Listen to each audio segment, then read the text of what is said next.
김건희 씨와 관련된 사건에만 왜 이렇게 허술한지 모르겠습니다. 건진법사의 비밀공간부터 명태균 씨의 황금폰까지 사건의 핵심 증거들을 하나도 찾아내지 못했던 것이라면 검찰의 수사 역량 과연 믿어도 되겠습니까? 그게 아니라면 검찰이 사건을 축소 내지 은폐를 했다고 의심을 해봐야 되지 않겠습니까? 바로 이 부분이 김건희 씨가 지금까지 소환되지 않고 있는 이유이기도 한 것 같고, 또 검찰 고위직에 앉아 계신 분들이 누구의 손을 빌려 그 자리에 앉아 있는지 추측되는 부분이기도 합니다. 이쯤 됐으면 검찰에게 수사권이 과연 필요한지 냉정하게 판단을 해봐야 될 것 같습니다. 검찰에게 묻겠습니다.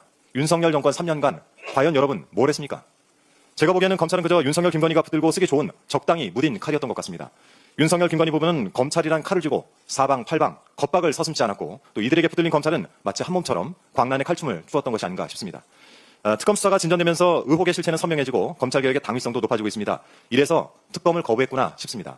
오늘 인사청문회를 앞둔 정성호 법무부 장관 후보자는 검찰개혁의 방향성과 관련해서 국민적 공감대가 형성됐다라고 입장을 밝히면서 개혁의 의지를 밝힌 바가 있습니다. 더불어민주당은 국민이 열망하는 검찰개혁의 실행과 완수를 위해서 국민주권정부와 긴밀하게 협력해 나가겠습니다. 인사청문회 이야기가 나온 김에 짧게 좀 덧붙이겠습니다. 이번 주 내내 인사청문회가 예정돼 있는데요.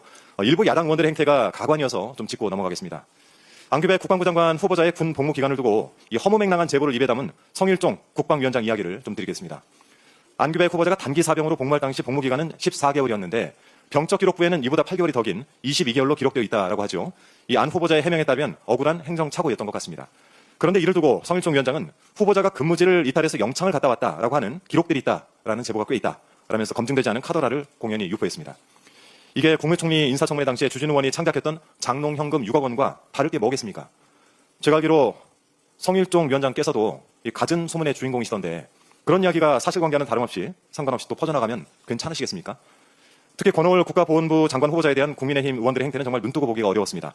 추경 의원은 오전 질의에서 권 후보자의 지난 선거운동을 문제 삼으면서 무속에 대해서 공부한 적이 있거나 신기가 있냐 이렇게 묻던데요. 또 오해 이 내용을 반복하면서 박정희 대통령과 유경수 여사의 영혼과 대화를 하셨나 라고 쏘아붙였습니다. 이런 질떨어진 질의를 김건희 씨에게 했어야죠. 도사들과 이야기하는 것을 좋아한다고 김건희 스스로 밝힌 적이 있지 않습니까?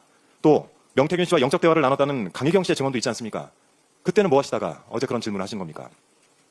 이양수 의원은 권오을 후보자가 당적을 이리저리 옮겼다면서 꿀 빠는 인생이라고까지 표현을 하던데요. 여러분께서 하는 것은 인사검증이 아니라 그저 조롱에 불과합니다. 한 여론조사기관의 7월 정기 여론조사에서 국민의힘 지지율은 17.5%를 기록했습니다. 역대 최저 수준이죠. 당은 내용에 빠졌고 내란엔 책임을 지지 않으니 국민도 당원도 등을 돌리는 겁니다. 국민의힘이 모든 후보자에 대해 청문보고서 채택고리 방침을 세웠다고 들었습니다.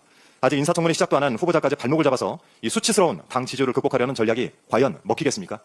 정신들 차리시고 어떻게 해야 국민의 신뢰, 아니 최소한 당원의 신뢰라도 되찾을 수 있을지 아주 처절하게 고민을 해야 되지 않겠습니까? 이상입니다.